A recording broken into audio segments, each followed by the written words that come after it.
Hello বন্ধুরা, আমি চলে এসেছি নতুন একটা ভিডিও নিয়ে। তো আমি একটু রেডি হয়ে বেরিয়ে পড়লাম একটু মন্দিরে পুজো দিতে। তো আমি গেছিলাম কালীঘাট মন্দিরে, অনেক বছর পর গেছি। তো এখান থেকে আমি আর কি জুতোটা রেখে আর কি মায়ের জন্য যে ডালাটা নেওয়ার, তো সেটা নিয়ে নিয়েছি, মিষ্টি আর কি। তো তারপরে যখন খুব সুন্দর করেছে এখন কালীঘাট মন্দিরের বাইরেটা, তো আমার খুব ভালোই লাগছিলো। স্কাই ওয়াকটা এখন উদ্বোধন হয়নি, তো আমি এখানে ফুল মালা আর কি যা যা নেওয়ার তো নিয়ে মন্দিরের দিকে প্রবেশ করছি। তখন মন্দিরটা কত সুন্দর বানিয়েছে, আগের কালীঘাট আর এখন কালীঘাটের মধ্যে বিশাল পার্থক্য।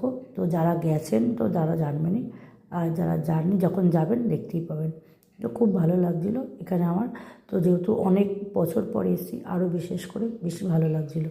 তো দেখছিলাম কত মানুষ এখানে ভিড় করে আছে। এখানে মেন মন্দিরে আর কি ভিডিও করা সম্ভব হয়নি, মানে অ্যালাউ না আর কি ভিডিও করা বা ফটো তোলা কোনো রকমভাবে, যার জন্য ভিডিওটা আমি ভেতর থেকে করতে পারিনি। তো বাইরেটাই যেটুকু পেরেছি আপনাদের কাছে দেখাচ্ছি যে মন্দিরটা কত সুন্দর। এই নাট মন্দিরে একটু দেখা যাচ্ছিলো তো মাকে, তো প্রপার দেখা যাচ্ছিলো না। এখান থেকে একটু যেখানে হয় বলি দেওয়া হয় সেই জায়গাটা। তারপরে চলে গেলাম মহাদেবের মন্দিরে। তো দেখুন মহাদেবের মন্দিরে আস্তে আস্তে করে প্রবেশ করছি আমি। তো মহাদেবের মন্দিরটাও খুব সুন্দর করে এখানে সাজিয়েছে, তো ভালোই লাগছিলো, মানে ফুল মালা দিয়ে খুব সুন্দর করে সাজিয়ে রেখেছে। তো জাস্ট একটু ভিডিও করে দেখালাম মন্দিরটা। এছাড়া এখানে মহাদেবের আরও অনেকগুলো মন্দির আছে, এই মন্দিরটা ছাড়াও অনেকগুলো মন্দির আছে। তো দেখতেই পাচ্ছেন তার মধ্যে এই একটা মন্দির। তারপর আমি এখান থেকে খাবার খেয়ে একটা দোকান থেকে তারপরে চলে এলাম বাড়ি। থ্যাংক ইউ বন্ধুরা।